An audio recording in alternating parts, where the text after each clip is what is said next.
Ashneer Grover is back, and he's not just back with his next company, he's actually back into the fintech space with his latest startup called ZeroPe. Now, the obvious first question that you might be asking yourself here is this company going to be competing with BharatPe? And the answer to that question is no. Actually, there's not going to be any overlap at all between these two companies. So here's what we know so far about ZeroPe. It looks like they've partnered with Delhi-based NBFC Mukut Finvest to offer instant medical loans of up to 5 lakh rupees. But these loans will only be accessible to you if you're availing medical services at one of ZeroPe's partnered hospitals. As many of you watching this video probably already know, the spectrum of how much you can actually end up spending on emergency medical treatments is very, very wide. Sometimes these surgeries can be minor and inexpensive, and other times they can be extremely expensive to the point where it actually bankrupts entire families. And this is one of the reasons why healthcare financing is expected to be a $5 billion opportunity by 2030. And of course, Ashneer Grover wants a piece of this growing pie, while also probably wanting to help people get access to easy medical loans in the process. But there's another reason why Ashneer probably started ZeroPe. Back in March of 2023, he launched his cricket fantasy gaming platform, CricPay. And you probably already know the broad strokes of this story, but in October of 2023, the government of India decided to increase GST on online gaming platforms from 18% to 28%, which essentially killed the entire industry. But even before the tax was imposed, this is what Ashneer had posted on X. He had pretty much given up on this industry. And yes, Ashneer's CricPay is still apparently operational, but it's hard to say what their financials actually look like at this point in time. So with the entire online gaming industry under threat of basically going extinct in India, Ashneer had no choice but to find a new growing opportunity. And it looks like ZeroPe marks the end of that search for Ashneer, at least for the time being. All right, next up in the news, while Ashneer has decided to start up in an entirely different industry, it looks like Deepinder Goyal is trying to grow his industry by trying out new experiments to increase the total addressable market for Zomato.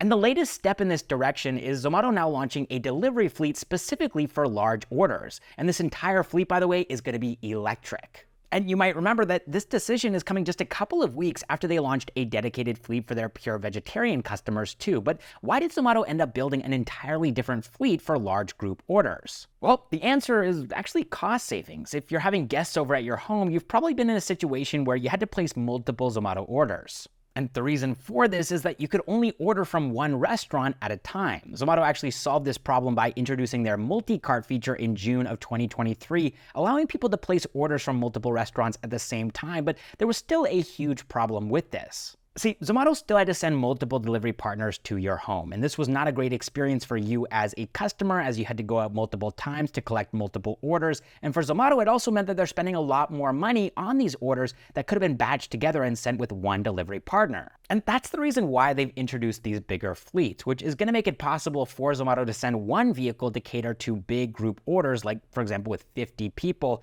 making their business even more efficient while providing a better experience for their customers. All right, next up in the news, according to this ET report, Bhavesh Agarwal's Ola has joined hands with ONDC to venture into groceries and fashion. And this is apparently something that you can already do. Users are already ordering food from the ONDC network through Ola's app. Now, Ola had already tried building their food delivery vertical by acquiring Foodpanda's India business in 2017, but they had to shut it down after it failed to scale. This time, though, they want to expand into multiple categories like food, groceries, and fashion, and all at once. But at least from my perspective, they have a better chance of succeeding this time around, because previously, Ola had a huge task of building both the buyer and seller side of the market, but now ONDC is doing all of the heavy lifting by onboarding merchants across these categories, and Ola already has an app with more than 75 million monthly active users, so all they have to do is connect their users with thousands of merchants who are already on ONDC. And of course, Ola has already listed itself as a logistics partner on ONDC as well, which will allow them to strengthen their delivery business, and this way Ola can make a little bit of extra money without adding extra costs.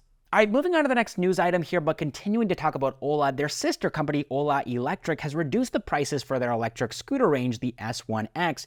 And it's not surprising that this news is coming barely a week after Ather launched their family scooter, the Arista, with a starting price of 1.09 lakh rupees. Now, talking about Ola Electric's prices, their 4 kilowatt-hour S1X variant is now priced at 99,999 rupees, which is down from 1,09,999 rupees. The price for their 3 kilowatt kWh S1X variant has also dropped now too, from 90K to 85K, and the price for their 2 kWh S1X variant has dropped from 80K to 70K, making it the cheapest electric scooter that they offer. Ola is expected to start deliveries of these vehicles as early as next week, so do you think that Ather's Rista will disrupt Ola Electric's dominance, especially after Ola's latest price cuts? Let me know in a comment down below. All right, next up in the news, Namma Yatri has launched cab hailing in Bengaluru. So after disrupting the auto hailing business with their zero commission model, which forced Ola and Uber to do away with higher commissions, Namma Yatri is now set to disrupt the bread and butter of Ola and Uber, the cab hailing business. And just like their auto hailing business, their cab hailing business in Bengaluru is going to be using this zero commission model to get more drivers onto their platform. And the idea is to simply charge a fixed daily, weekly, or monthly fee from drivers instead of taking a cut from every ride that they get through the app. Namma Yatri has already managed to onboard more than 3 lakh auto drivers and close to 60 lakh users since their launch in 2022. And with their cab hailing business launched in Bengaluru, Namma Yatri has already onboarded 25,000 drivers, and they're expected to get 1 lakh drivers on their platform in the next 6 months. So do you think that Namma Yatri can force Ola and Uber to do the same thing with cabs that they did with autos? Leave a comment down below and let me know your thoughts. All right, next up in the news, if you're a young entrepreneur aged 25 or below looking for funding, then ZeroPe's Nikhil Kamath might have an opportunity for you, because he's launched the WTFund, which aims to fund 40 young entrepreneurs with groundbreaking ideas and solutions by giving them equity-free grants of 25 lakh rupees to work on their idea. But that's not all, because they'll also be giving you support in terms of mentorship, operational support, and access to early users and even investors. And in case this is something that interests you, here's a link to the fund, and just so you know, they've already started accepting applications from April 15th. All right, next up in the news, just a quick update here on Byju's. Arjun Mohan, who had joined Byju's just 7 months back as their India CEO, is resigning from the company. And according to Byju's, this is all part of some restructuring plan and streamlining process, as Arjun is going to be transitioning into an external advisory role, and Byju Ravindran is going to be coming back to take charge of the day-to-day operations of the business. The company is now apparently being reorganized into 3 different verticals: the learning app, online classes and tuition centers, and test prep, with each of these having separate leaders, and this is supposed to mark the beginning of Byju's 3.0. All right, now let's move into the funding news segment of today's video. So this week, Indian startups raised a total of $343 million, which is up from last week's $54 million, so not a very high bar to jump over, making it the best week for Indian startups of the year. Now, looking at some of the companies that have raised funds this week, first of all, we have Mumbai-based consumer lending startup Ring, which raised $100 million in debt. Next, we have Bengaluru-based renewable energy startup GPS Renewables, which is developing and distributing biofuel solutions, including biogas, ethanol, and green hydrogen, and they've raised $50 million in debt. After that, we have Bengaluru-based Indian language social media platform ShareChat, and they've raised $49 million in debt. Then we have Noida-based B2B e-commerce startup Procmart, and they've raised $30 million in their Series B round. Next, we have a Kolkata-based QSR chain popular for selling momos, Wow Momo, and they've raised $9 million in their Series D round. After that, we have Light Fury Games, which wants to build AAA games out of India, and they've raised $8.5 million